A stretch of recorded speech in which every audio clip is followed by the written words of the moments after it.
পারি না তো কখনো কখনো, মানে এত দেখলে তো মাথা ঠিক থাকে না। আপনাদের মতো কিছু মানুষের কারণে নারীদের আজকের এই করুণ দশা।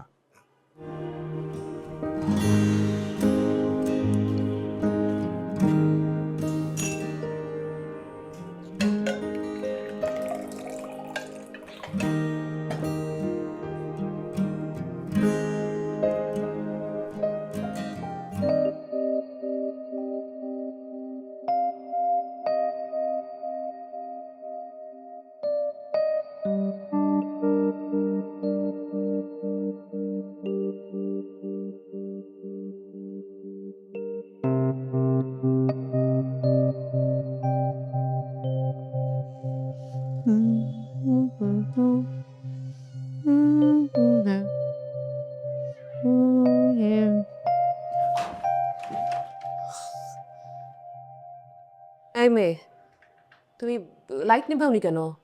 আপা লাইট নিভাতে তো ভুলে গেছি। লাইট বন্ধ করতে ভুলে গেছিস, দরজা লক করতে ভুলে গেছিস, ছিটকিনি লাগাতে হবে না? মানে এত বড় ধাড়ি একটা মেয়ে ঘুমায় আছে আর ছিটকিনি লাগাইতেছে না, এটা কি ধরনের কথা? এরকম যেন না দেখি, আমার মেয়ে আজ খারাপ হয় এসব দেখলে।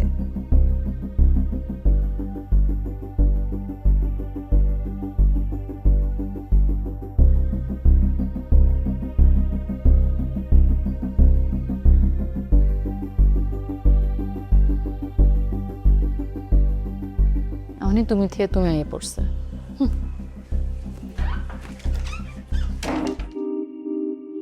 ওরে বাবা, কি ব্যাপার, তোমাকে এরকম লাগছে কেন? হাসি আসার পর তুমি দেখে আরো বেশি ব্যস্ত হয়ে গেছো। আরে আমার ওকে সবকিছু বুঝাই দিতে হইতেছে না, কি করবে না করবে সব তো বলতে হইতেছে। আর তাছাড়া মেয়েটা সমস্যা আছে, ভালো লাগতেছে না আমার। সমস্যা থাকলে বাদ দিয়ে দাও। ওকে নিয়ে টেনশন করতে করতে তোমার শরীর আরো বেশি খারাপ হয়ে যাচ্ছে। না না, সেরকম কিছু হবে না। সেরকম কিছু না হলেই ভালো। আসে।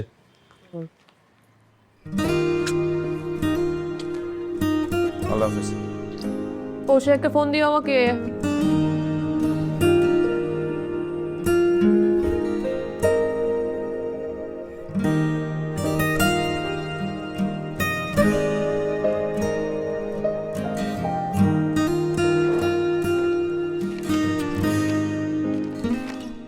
ব্যস্ত নাকি মিলন সাহেব? একটু ব্যস্ত, সমস্যা নাই, বলেন। যদি কিছু মনে না করেন, একটা কথা বলতে চাই। বলেন না, বলেন।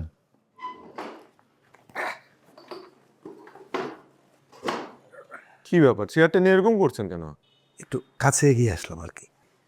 ওই মানে বিষয়টা হচ্ছে যে আমাদের সোমা ম্যাডাম, মানে আমি বলতে চাচ্ছি কি, বিষয়টা যদি এভাবে এগোতে থাকে তাহলে মানে এমপ্লয়ি কোঅর্ডিনেশন হয়েছে। বুঝছি বুঝছি, সোমা ম্যাডাম অফিসে একটু দেরি করে আসে আমি জানি, কিন্তু আমাদের দেশে একজন পুরুষের চাইতে একজন নারীর স্ট্রাগলটা কিন্তু অনেকাংশে বেশি। হ্যাঁ, ঘর সামলানো, ছেলেমেয়ের পড়াশোনা, স্বামীর দেখাশোনা, এত কিছু মেনটেন করার পরও সে যে খুব সুন্দর করে অফিসটা মেনটেন করছে, তাই তো অনেক। না, আর ওইটা ওইটা কোনটা? এটা তো একটা সভ্য অফিস। এখানে উনি যে পোশাক আশাকে আসেন তাতে তো অন্যান্যরা বিব্রত হয়। পোশাক একজন মানুষের একান্তই ব্যক্তিগত বিষয়। আপনি না সোমা ম্যাডামের পোশাকের দিকে মনোযোগ না দিয়ে আপনার কাজের দিকে মনোযোগ দেন, যান। তা ঠিক, কিন্তু পারি না তো কখনো কখনো, মানে এত দেখলে তো মাথা ঠিক থাকে না। আপনাদের মতো কিছু মানুষের কারণে নারীদের আজকের এই করুণ দশা। তারা ইফটিজিং এর শিকার হচ্ছে, গৃহকর্তা দ্বারা অত্যাচারের শিকার হচ্ছে। মনে রাখবেন, নারী মুক্তি না ঘটলে জাতি মুক্তি নাই। ও, আপনি এভাবে সিরিয়াস হয়ে যাচ্ছেন কেন? আমি তো এমনি মজা করলাম। আমি আপনার সাথে একটু মজা করলাম, যান না, যান কাজ করেন, যান না। অবশ্যই।